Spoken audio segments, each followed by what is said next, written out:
When parents get older, their children step in to help, and that's what a man from Greensboro did when his dad's health was suffering. The work he did to help his father may end up helping millions of other people. Tonight's Buckley Report shows us how he took a leap of faith in this bad economy. Roger Silknitter was an entrepreneur. I grew up working in his warehouses. I grew up on seeing how businesses, manufacturing companies ran. His son Scott grew up emulating him, but worked for someone else in sales. In 1988, Roger was diagnosed with Parkinson's disease, and in the last few years, his health really began to slip. So Scott looked for something to keep Dad's mind and body active. If it had been out there, but he didn't find what they needed. We wouldn't be here. I would have just bought it. Which meant the Silknitter family would have to make it. This is the heart of the system. This is the tray. Their activity system started with a simple drawing of a pegboard that Scott did in the kitchen. I had a piece of paper with a sketch and a story. The story turned into rudimentary prototypes of activity items that Scott built with his kids, some that looked more like pop art than therapies. The further Scott got into developing these products to help his dad with his Parkinson's, the more he began to realize that these things were simple and broad-based enough to help almost any senior with the challenges they have as they grow old.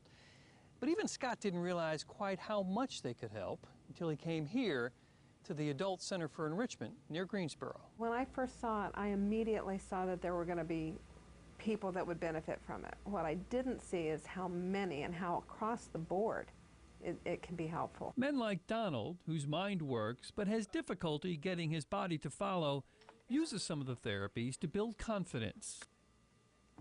These may seem like almost pedantic exercises, but... Wow.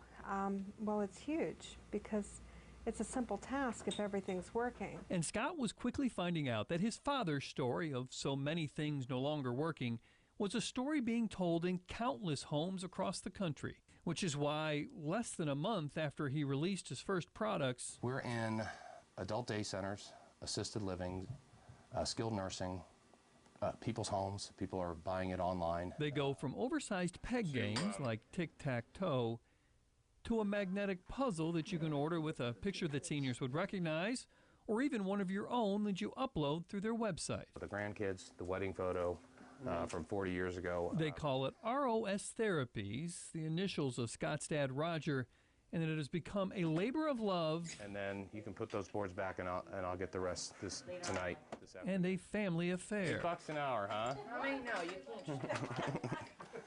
I say $2 an hour. Scott gave up his job to do this, so everyone pitches in, helping fill the orders that have created other American jobs. I want it made here. It's important to me. It's really important to me. So is his entrepreneurial father, who he is now trying so desperately to help. He is my mentor. So my whole career, I always asked him for advice. And here it is, this moment, and I can't call him and ask him. So that's the hardest thing. Tempered by knowing how many people just like his dad he is helping. That's my driver. Bob Buckley. Is helping as many people as we can. Fox 8 News. R.O.S. Therapies has 18 different activity boards that go with its system and ideas for 300 more. If you'd like to learn more about what they do, we have a link to their website and ours at myfox8.com.